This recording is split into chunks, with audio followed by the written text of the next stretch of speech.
Learn music theory, how to read and understand music. So we will learn the staff, the treble staff, and then the bass staff. And if time allows us, we go into lecture lines. Okay, let's get started. Now, music notes are placed on 5 lines, 4 spaces, which is called the staff. The staff simply talks about 5 lines.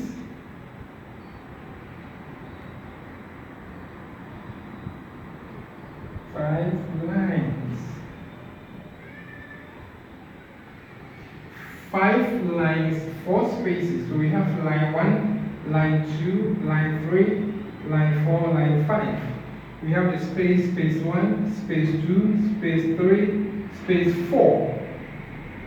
So let's indicate it here. Line 1, line 2, line 3, line 4, line 5.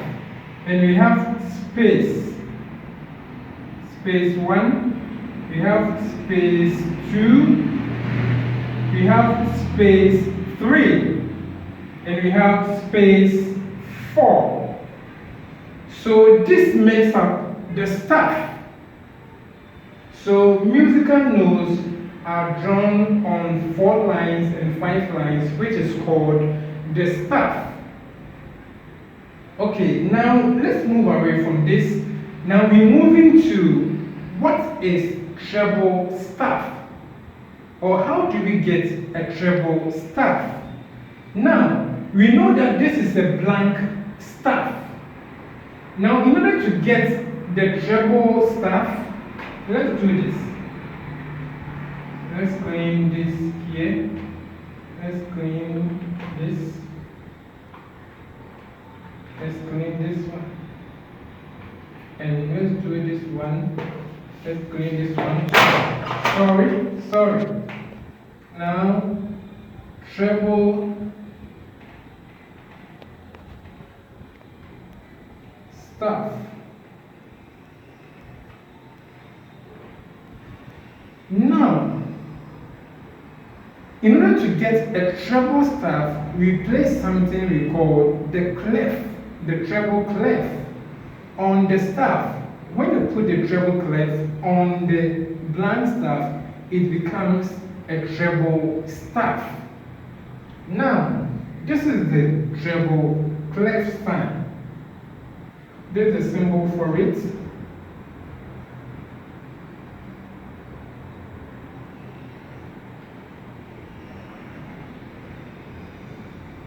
So this is called treble, we call it the clef.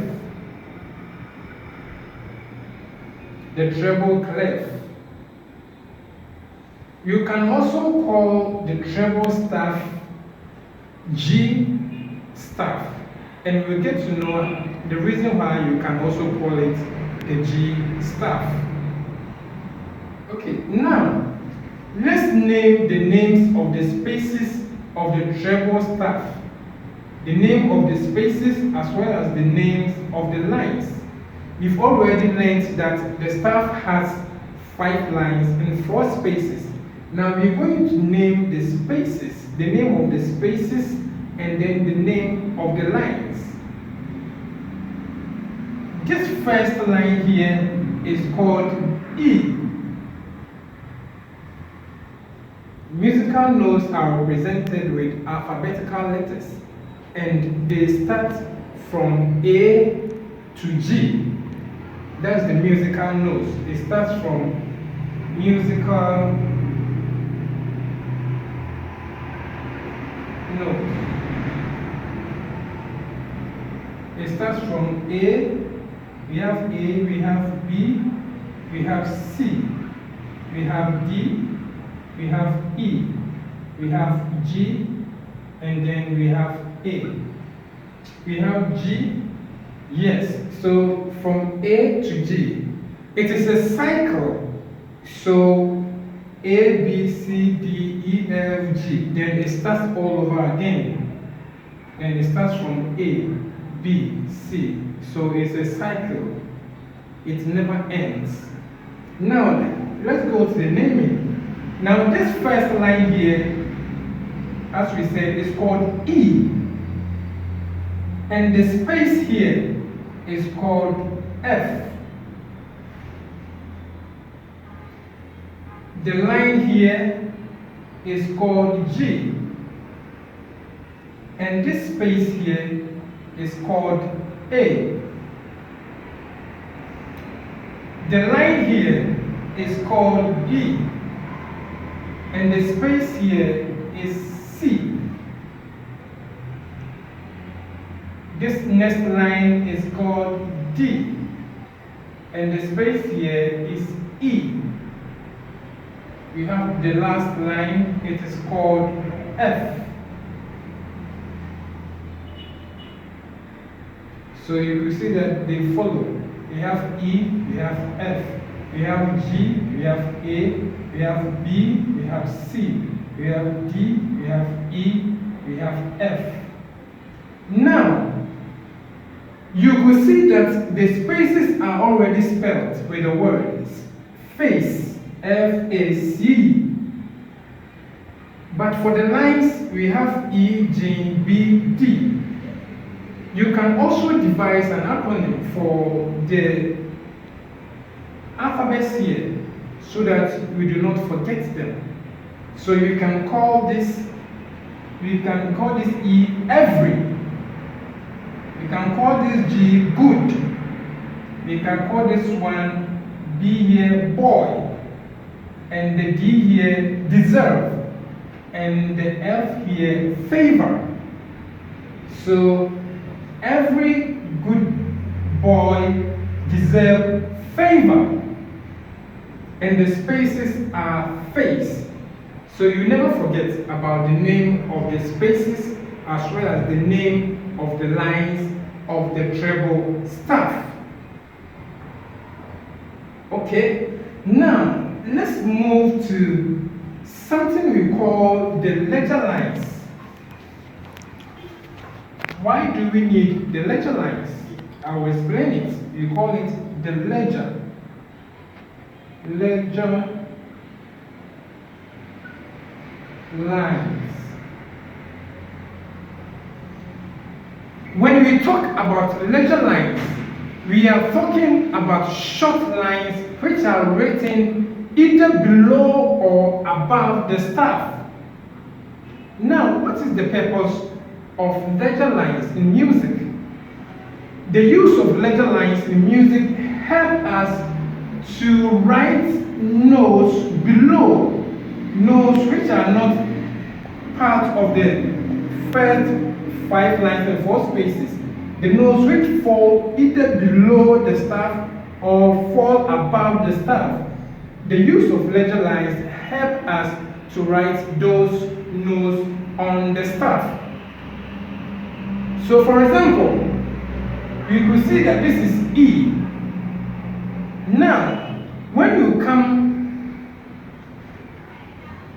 this E here, on the keyboard, this is the E. This is this E here. So, this is the E. Now, if you want to get D or you want to get C, then you have to use ledger lines to write those notes on the staff. Okay, now this is E. For instance, we want D. So we know that D will be here. Here, we will get D right here. Something like this, so we get D here. Now, if you want to get C, now look at how ledger lines work. Now, if you want to get C, you have to use a ledger line here. You'll bring a ledger line here. Okay, so this is like a space. If you draw it longer, it will be like a space, but for letter lines, we represent them with short lines. So we can see that the D is on the space. Now, if you want to get C, C is the line. So we draw something, we normally do this.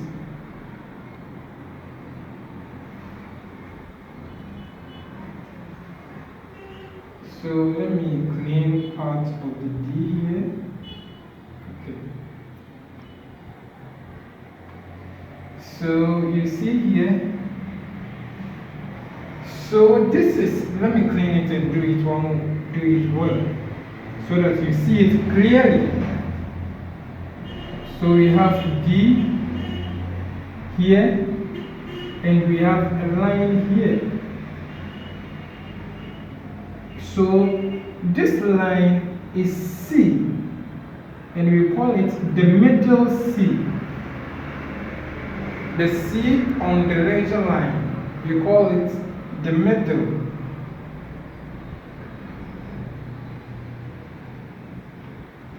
We call it the middle C. Okay, now let's move to the base staff. Let's clean this.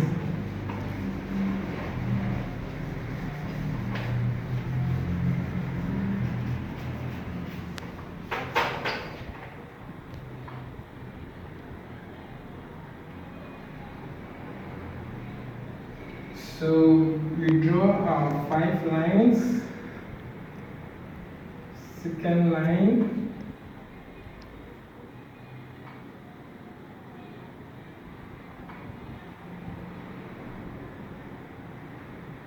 One, two, three, four, 5. Okay.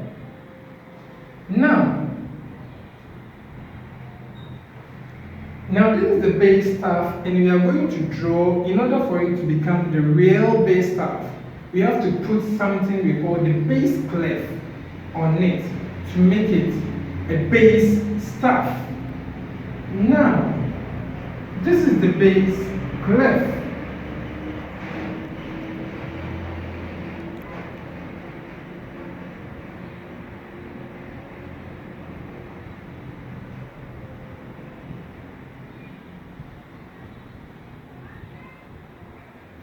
So this is the base clef. Sorry, yeah. Okay, so clef. That's the clef symbol for the base staff. Now, let's name the names of the base staff. This first line, this line here is called G. This next line is called B. This next line is called D. The line here is F, and the last line here is A. Now, let's name the spaces. So the space 1, this is A. Space 2, this is C. Space 3, this is E. And then the last space, this is G. Now, let's find some acronym and then name the lines of the base staff so that we do not forget it. We know that the spaces are already spelled with the word async. Now let's find some names for the lines. So let's take it as if you are a student and you misbehaved in the school and the headmaster punished you. After punishing you, he told you, go, but don't fight again. Maybe you fought with a student, and after you were punished, he called you and then punished you and then told you, go, but don't fight again. So you're going to use the words of the headmaster to name this. So the G is for go, the B is for bat. So this is for go, this is for bat, the D is for don't, the F is for fight, and then the A is for again. So go, but don't fight again. G, B, D, F, A is for the lines and the spaces of the bass staff. Okay, now if you want to get a note, for instance, you want to get F here. This is G, so where do we get F? The F will fall here. F will fall here. How do we get E? In order to get E, we have to use letter line to get E. So we will draw this line here. So the E falls on this line. So you can see that the E is on the larger line and the F is above the E. So basically, this is the first, this is what you need to know if you really want to study music theory. Thank you, and see you again in our next lessons. Thank you.